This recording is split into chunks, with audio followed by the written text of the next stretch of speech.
Hello, Malik Currington here, Family Budget Fisherman.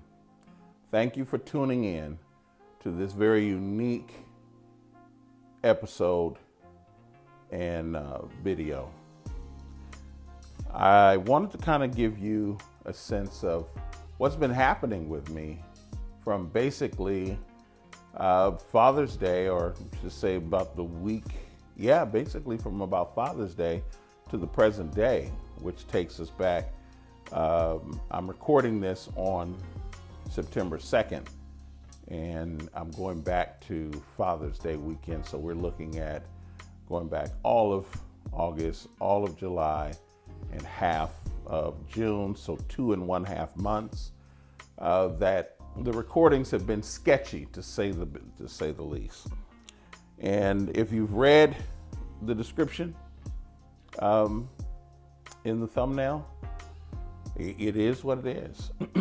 We in our family, we suffered 3 deaths and had a major cancer scare, and then as a resulting illness, and it pretty much derailed a lot that was going on at the time.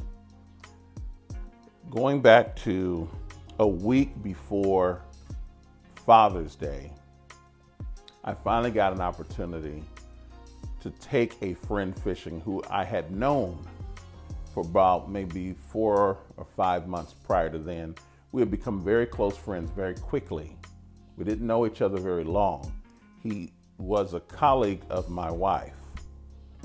They worked at the same location here. They were executives for the same organization. And the guy to whom I'm referring happens to have been the brother of the owner of this company, Cumberland Lures, the current owner. As I know, the company's been passed through a couple of hands, but the brother of the owner of Cumberland Lures was a close friend of mine. He and his entire immediate family. He had a very large immediate family. My family is large. I have 7 children, and my wife and I should say have 7 children, ages 24 all the way down to 1, and we have 3 grandchildren. Well, he has more children than we do, and he and his wife, and we had a lovely time the last time we were able to go fishing, which was 1 week prior to Father's Day. His family prepared to go on a vacation immediately after Father's Day, and within 2 days of going into that vacation, they get into a major accident in the state of Utah, and unfortunately, he didn't make it. Nearly all of the family was in the vehicle at the time. It was a very large vehicle, of course, but he was the only person who did not survive the crash, and passed away. Young guy. He was not yet 50 years old. And he was just finishing up the work on his PhD. He was a very, very smart guy, lovely gentleman, and a great father, a great husband, to the best of my relationship with him. So we lose him, and that kind of disorients my family, his family, for about a week or so. I did get a couple of videos posted up, but I didn't get very many. Well, about the end of July, we're coming back from my grandmother's 90th birthday, and my wife began to experience some respiratory challenges. And she had always had a problem with asthma, so we suspected that's what it was an asthma issue. So right after the 4th of July, at some point right after the 4th of July, She goes to have a series of urgent care appointments to address what we believe to be acute asthma. Add to that the smoke and the particles that are just proliferating in our air here in California. For those of you who don't know, California is on fire, the entire state.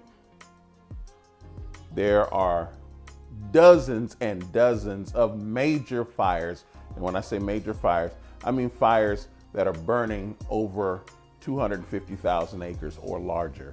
I think we have one right now. The entire city of Lake Tahoe is being threatened. It's going to be the biggest city threatened so far.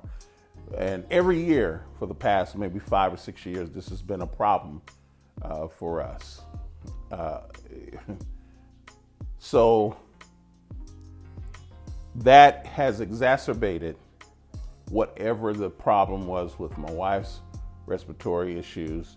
And then, of course, with all of us, with our eyes, ears, and throat, because we're literally breathing in particulates. We're more than twice the danger rating for particulates in the air. It would be the equivalent of someone smoking a cigarette, marijuana, or even a cigar, and you're underneath them as they're hitting the cigarette, marijuana, hitting it to dump the ash, and you're catching it in your nose, eyes, and mouth. I kid you not, every day we have to dust off the particulates off of the vehicles. It's horrible. And it's not just here in Redding, it's all over the state. There are some parts of the state that are a little better off than some other parts, but generally speaking, the entire state is on fire. Okay, so we thought that was it. As we were trying to go and get a proper diagnosis of my wife's respiratory issues, we had a second friend die who was also a pastor, a church pastor. And for those of you who do not know, I am a minister. I am a pastor, a church pastor. And I've been in the ministry for almost 34 years. It's been a long, long time. And, you know, you gain a lot of friends. And one of them who died had long-term illnesses that predate, we'll call it Rona. And he was not diagnosed with Rona, but he succumbed to other illnesses that he was enduring for several, maybe 4 or 5 years or so. So that was death number 2. Around July 19th, my second youngest brother goes into the hospital with pneumonia. And he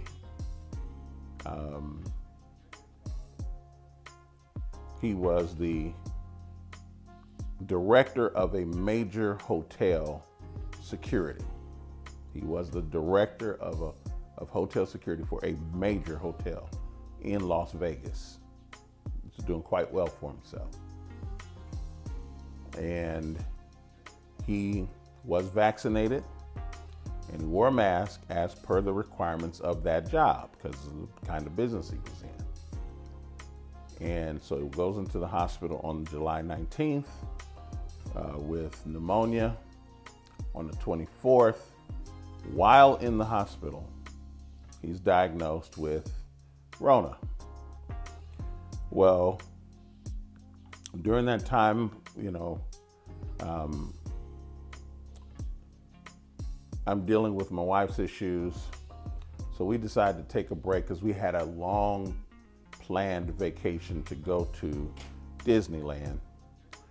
And I knew my brother was sick.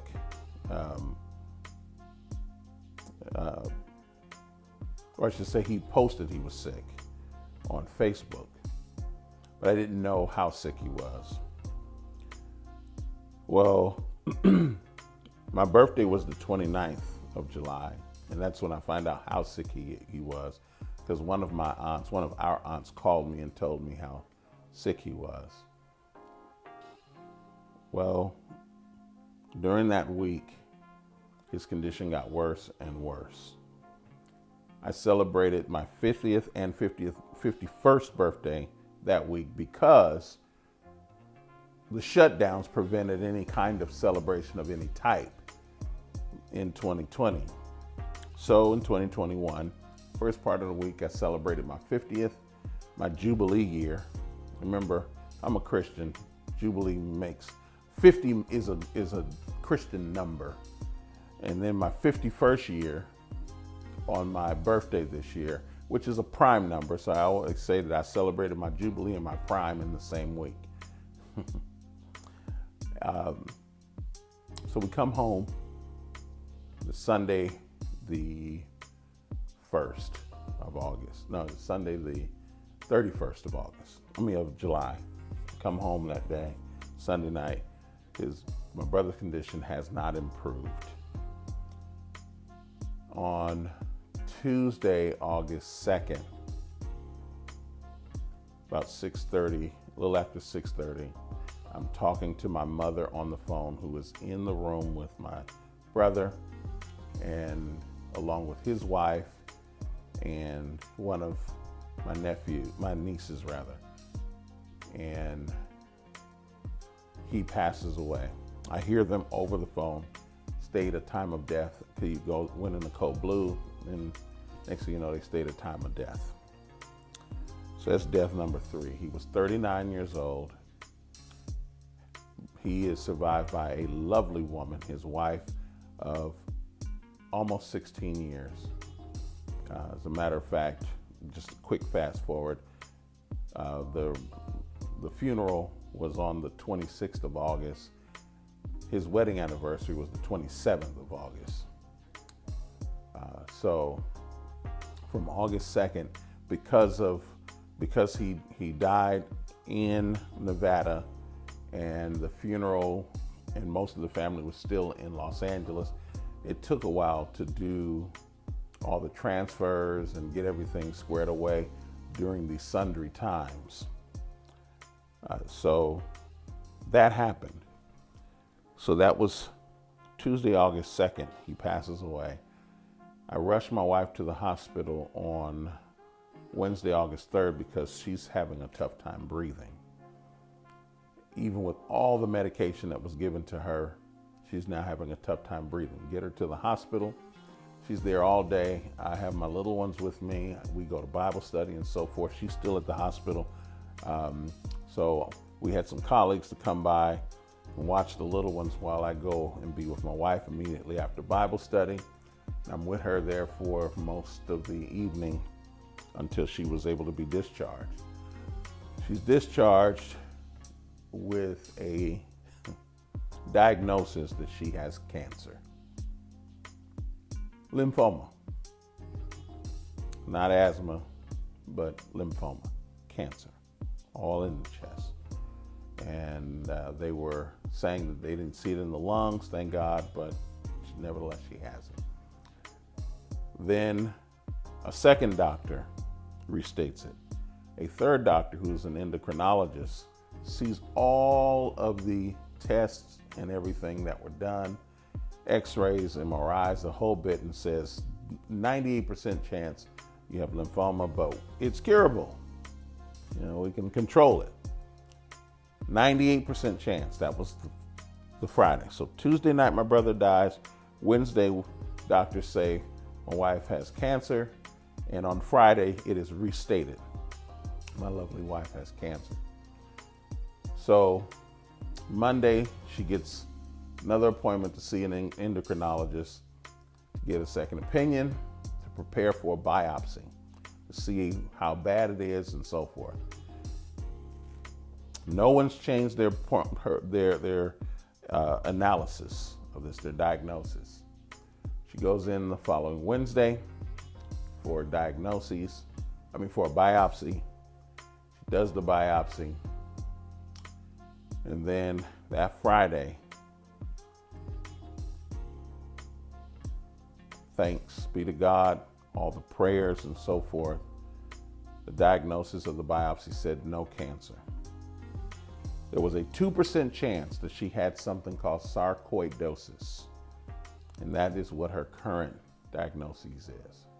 Now my wife's a former tennis player, but she has trouble now walking 100 feet. She has lost nearly 30 pounds in just about 2 months. I mean, it's been precipitous. And so, it's been a tough 2.5 months. So it's 3 deaths. And for almost a week, we thought my wife had cancer. She has another respiratory condition called sarcoidosis that looks a lot like cancer, but is less lethal. And that's where we are now. I am going to restart. I have a lot of content. If I didn't study any more content past this present moment, this is September the 2nd of 2021, I can post a new video. If I had the time to edit, I could post a new video every day from this day through February and never miss a beat, 7 days a week. I have that much content. So I want for you all to know, I will never run out of content. There's so much to share with you all. And I will post a, proper fishing video sometime today. Effectively is Thursday, so maybe Friday. But I just wanted to kind of give you an update of what's been going on and why the lull. I want to thank you all. For those of you, there have been a lot of subscribers, people who are continually subscribing and looking at the content, and those of you who are asking questions, making statements, sending emails, text messages, and so forth related to the fishing content. And I promise each and every one of you, to the best of my ability, I'm going to respond to each of you. I'm going to interact with each of you, just as I did before, even as the channel is growing without me posting a new video. I just want for you to know I appreciate you. I thank you for those of you who have held on to this point. Thank you very much, and look forward to some great things happening. Excuse me. Looking forward to some great things happening on the channel. Our family has endured a lot in this very short period of time, and we will recover. Like I said, I, as a Christian, we got the best of both worlds. If we don't make it here, we guaranteed up there. Otherwise, we get a chance to live a long life and enjoy great people like you who are communicating with me on a regular basis. We got the best of both worlds. So I really do appreciate each and every one of you. And I look forward once again to talking with you. Get out there, break your personal bests, have a good time on the water, communicate with me, send me pictures and videos, send me links to stuff so that I can see all the great things that you all are doing out there. I really appreciate you all. Look forward to talking with you all. Take care.